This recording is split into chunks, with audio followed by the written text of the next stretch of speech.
ప్రభువైన యేసుక్రీస్తు నామంలో ప్రియమైన సహోదరి సహోదరులకు నా వందనాలు చెల్లిస్తూ ఉన్నాను. చూడండి ప్రియులారా, పరమగీతంలో 5వ అధ్యాయం 9వ వచనం ఈ విధంగా సెలవిస్తుంది.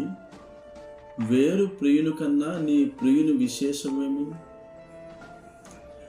వేరు ప్రియునికి కన్నా నీవు ప్రేమించే నీ ప్రియునికి విశేషం ఏమిటని మనల్ని చాలా అడగవచ్చు. చూడండి ప్రియులారా, ఇది ఫిబ్రవరి నెల. చాలామంది ప్రేమికుల రోజున తమ ప్రేమను వ్యక్తపరుస్తూ ఉంటారు. ఈ లోకంలో ప్రేమికులు తమ ప్రేమించే వారికి వివిధ రకములైన బహుమతులు ఇస్తూ ఉంటారు.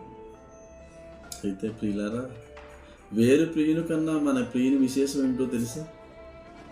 మన ప్రియుడు ఎవ్వరూ ఇవ్వలేని బహుమతి, తన ప్రాణాన్నే మనకు అర్పించాడు. దేవునికి స్తోత్రం.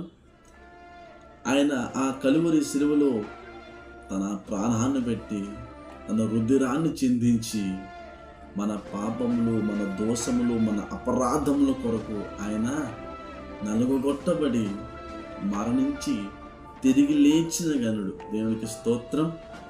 చూడండి, వేరు ప్రియుని కన్నా మన ప్రియుని విశేషం ఎంతకన్నా ఉంటుంది?